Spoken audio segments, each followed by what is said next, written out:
Hola, hola, buenas tardes, buenos días, buenas noches. Un gusto volver a estar con ustedes. Ahora vamos a platicar de teoría del proceso.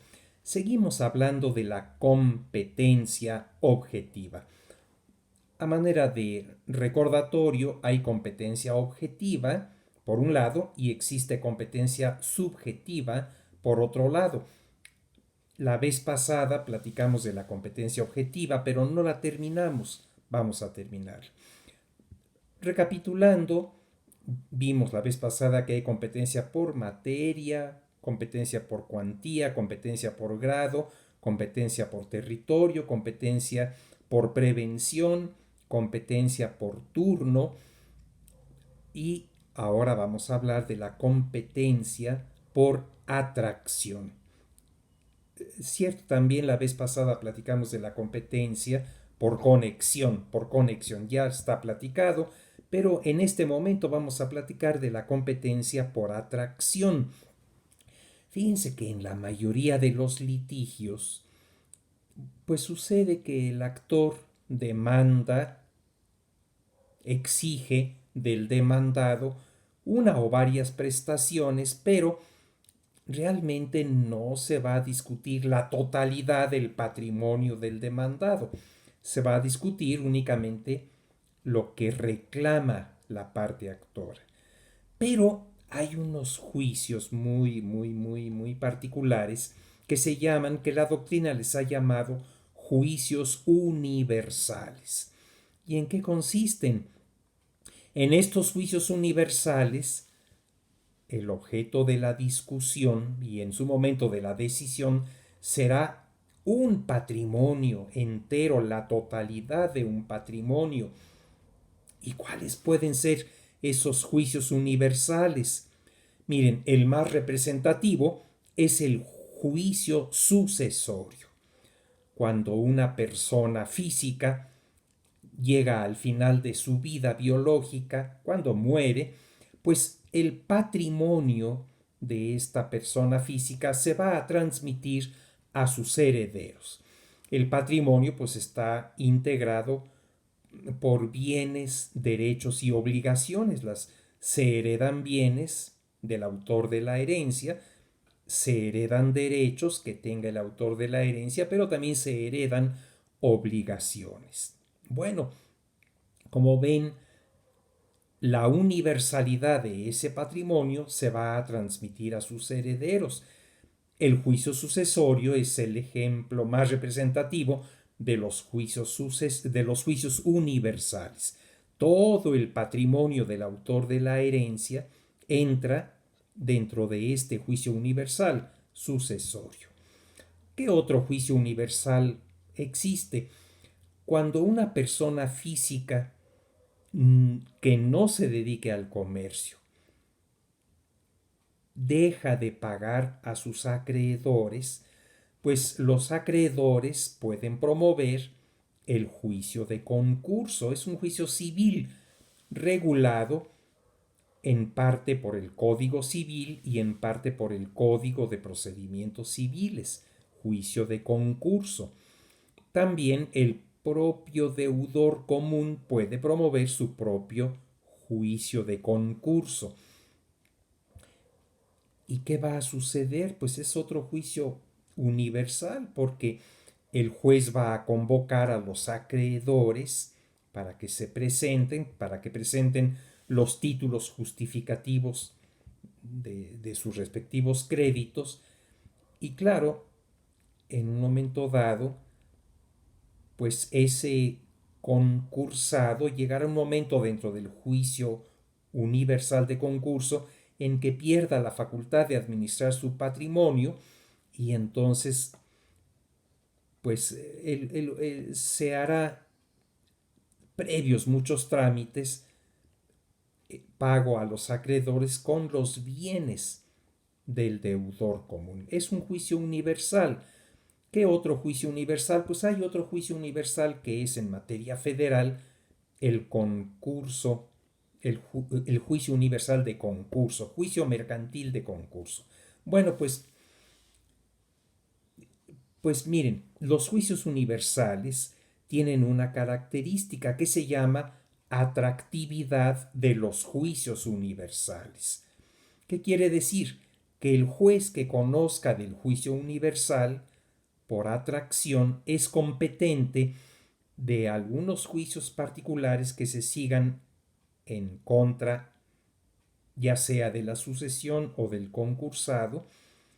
Y pues fíjense ustedes, será competente el juez que esté conociendo del juicio universal. Desde luego, habría que hacer una revisión minuciosa de la legislación, dependiendo de si el juicio universal se tramita en alguna entidad federativa, pues hay que consultar la legislación de esa entidad federativa.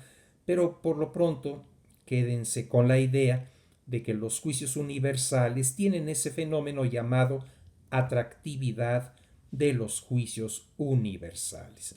Bueno, recapitulando, regresando a una clasificación que habíamos visto, hay competencia objetiva formada por esos criterios de competencia que les anuncié, competencia por materia, cuantía, grado, territorio, prevención, turno, conexión, atracción.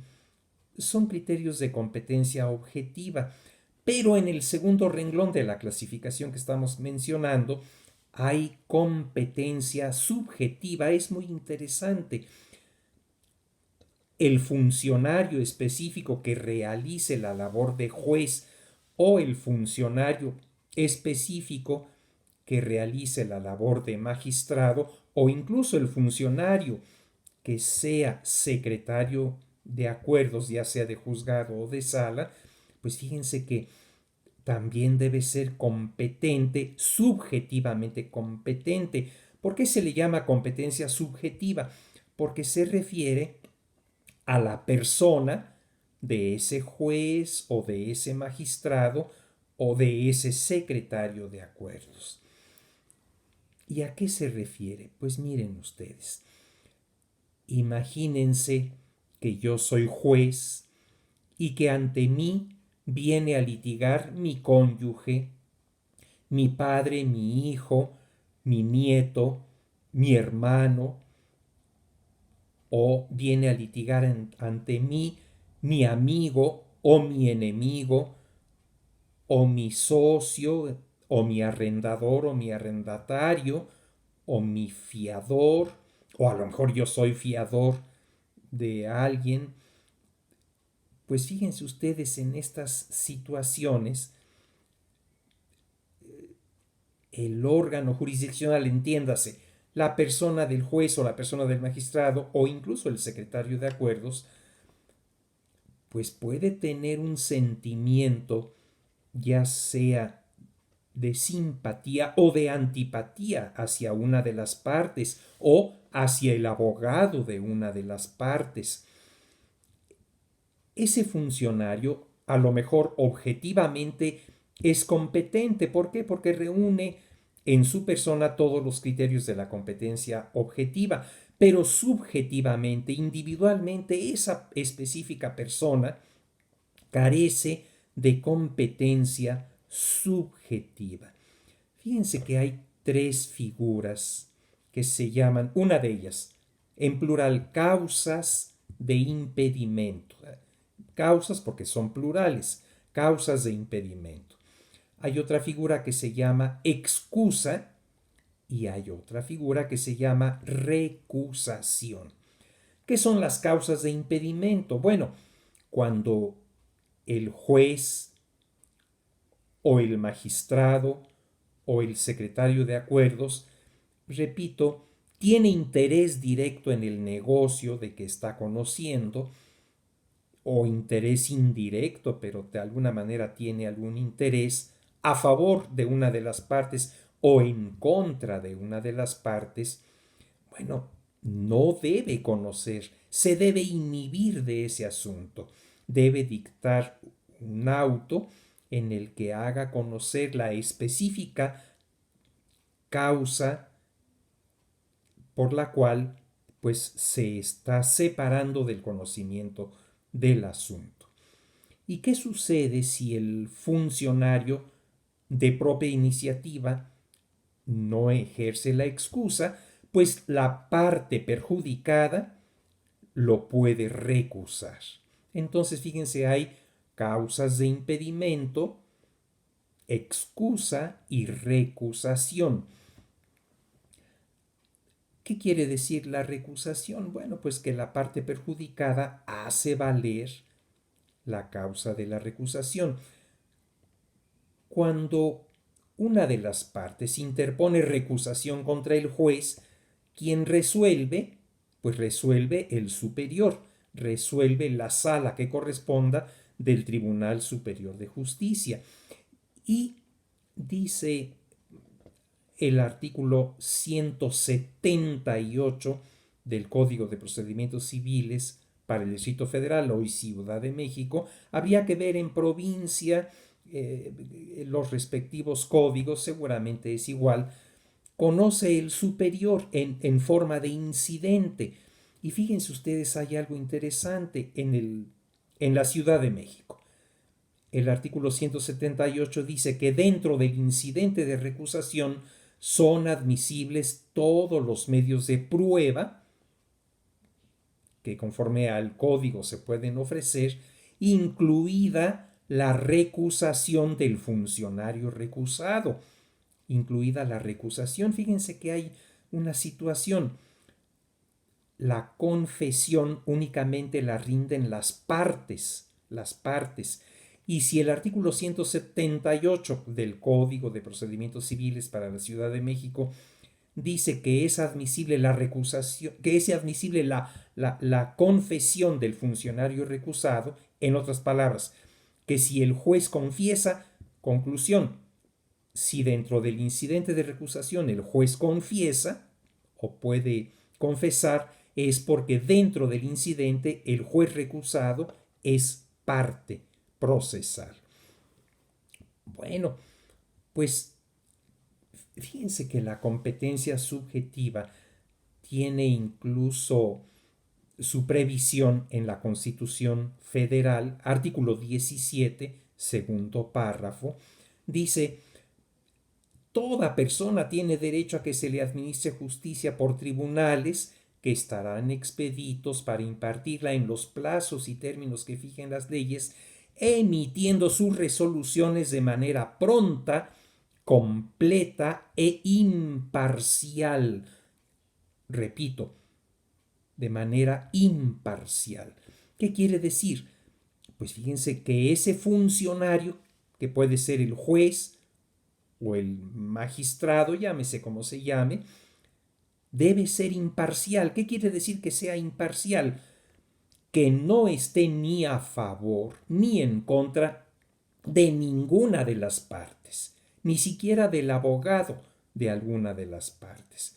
Debe ser completamente imparcial, es decir, que no tenga ni simpatía, ni antipatía, ni negocios, ni compromisos con alguna de las partes, ni con el abogado de alguna de las partes. ¿Para qué? Para que en su mente exista imparcialidad, es decir, que le dé lo mismo emotivamente que resulte vencedora la parte actora o que resulte vencida la parte demandada. Vamos, emocionalmente le debe ser indiferente que gane uno o que gane el otro. Debe ser imparcial. Es un derecho humano, un derecho constitucional que tiene todo aquel peticionario de justicia. Artículo 17 de la Constitución, segundo párrafo. Bueno, pues con esto pues cerramos el tema de la competencia subjetiva. Como siempre, he tenido mucho gusto de platicar con ustedes y nos vemos en una próxima ocasión, deseándoles que estén bien todos ustedes y todos sus seres queridos. Hasta la próxima.